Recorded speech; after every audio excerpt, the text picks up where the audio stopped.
Hi guys! To this video, I would like to show you how to make carrot banana cake. So, unang gagawin natin ay mag-preheat tayo sa ating oven sa 170 degrees sa down. So, ayan, may carrots tayo, 1 cup yan. Then, ayan, ilalagay ko na lamang sa description box ang tamang sukat. So, ayan, ano na tayo, unahin natin yung ating butter, room temperature yan. Ayan. Kapag wala kayong electric mixer, ay pwedeng hand mixer, ha? So, kinamay ko na kasi hindi masyado maabot. 1/2 cup yan, room temperature. Tapos, isunod na natin yung 1/2 cup na ating sugar. Pwedeng white. Tapos, mix lang natin hanggang maging translucent ang kanyang kulay. So, ayan, may 3 itlog tayo. Room temperature din yan. Isiniperate ko sa lagayan kasi baka pagbulok yung ating itlog, ay sayang naman yung ating ingredients. Pag pinagsama natin yung ating itlog doon. So, ilagay natin yung ating itlog 1 by 1 at 1 by 1 siya. So, hindi ko na siya na videohan ng 1 by 1 kasi parang hindi ko na i-record. So, ayan guys, i-mix lang natin. Ulit, pwedeng hand mixer kung walang electric mixer, okay? 1 teaspoon vanilla essence. Kung wala naman ay okay lang, wala. Tapos, ayan, may overripe akong saging. At maitim na yan guys, pero yung loob ay maputi. Kumbaga, maitim ang panlabas, pero maganda pa rin ang panloob. Okay, shoutout sa mga mapuputi ang loob. So, ayan, magpapasko na. Pwede nyo tong pang negosyo, pang merienda, at pwedeng pang regalo. Dadalhin sa mga ating Christmas party sa ating mga amiga dyan. Tapos, ayan, isala na natin yung ating harina para mawala yung kanyang buo-buo. So, ayan, ilalagay na natin yung ating saging.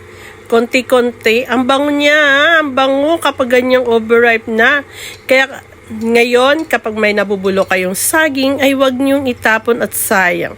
Pwede niyong gawing banana cake. Pwede niyong ibenta sa harap ng bahay ngayong Kapaskuhan. Abay, mabili yan. Kasi pwedeng panghandaan. Isunod na ng ating carrots.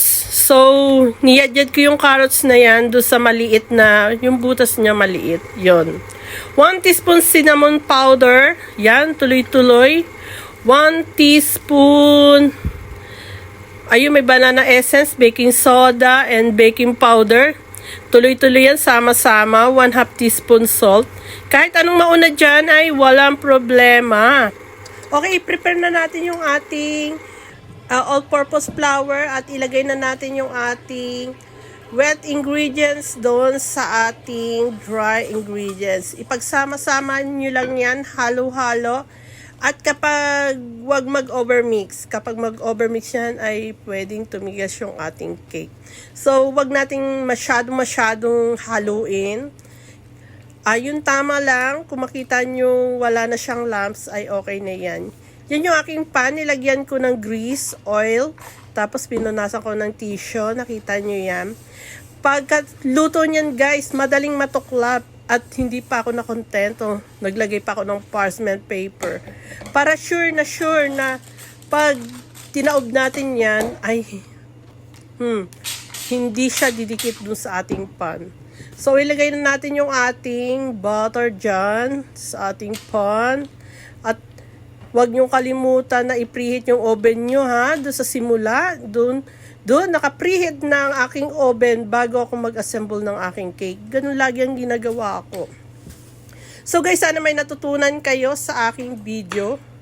At hayan, naipasok ko na pala sa oven at after 40 minutes ay tinutpick test na natin at malinis na ang ating toothpick test.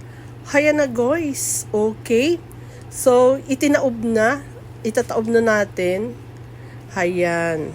Anuhin muna natin ng ating knife sa gilid, yung walang talas, at sa gitna. So, ayan. Malamig na yan, guys. At magtimpla na tayo ng kape. Ayan po, inay. Tinaob na. At nakikita nyo, ang bilis matuklap. Ayan. Hindi sumama yung papel sa ating cake. O ayun, nandun sa ating pan pala yung papel. Sabi ko, bakit nawala yung papel?